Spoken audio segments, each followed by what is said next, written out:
l'histoire finira bien, mais pour le moment c'est plutôt une guerre de tranchées dans ce petit village de Senonges, 160 habitants dans les Vosges. Le maire tente depuis 3 ans de racheter pour la commune un terrain sur lequel un agriculteur dispose de son hangar pour ses animaux. 30 habitants le soutiennent et lui dénonce une manœuvre intéressée. Jean-François Didier et Thierry Gannet. On a été voir la commune, il y a un blocage toujours. C'est non, par exemple, c'est à nous, tu dégages.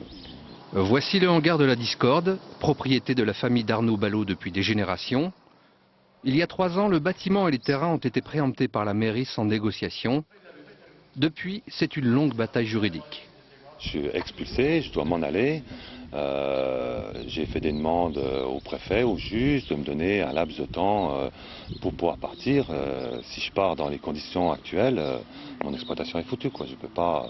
Il me faut du temps pour faire un permis de construire, pour faire une plateforme, pour reconstruire ou retrouver un autre projet.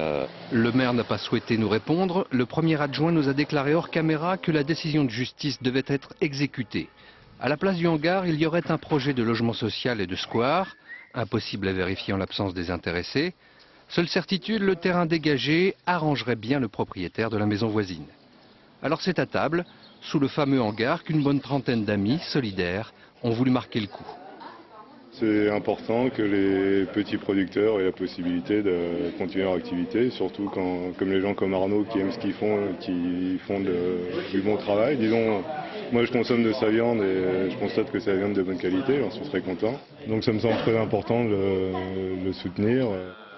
L'agriculteur aurait jusqu'à la fin de l'été pour faire place nette avant démolition, mais il n'a toujours pas de solution pour stocker son matériel, abriter son fourrage et ses animaux. Un peu d'amertume chez ces 24 jeunes Roumains pour qui c'est déjà bientôt la fin des vacances.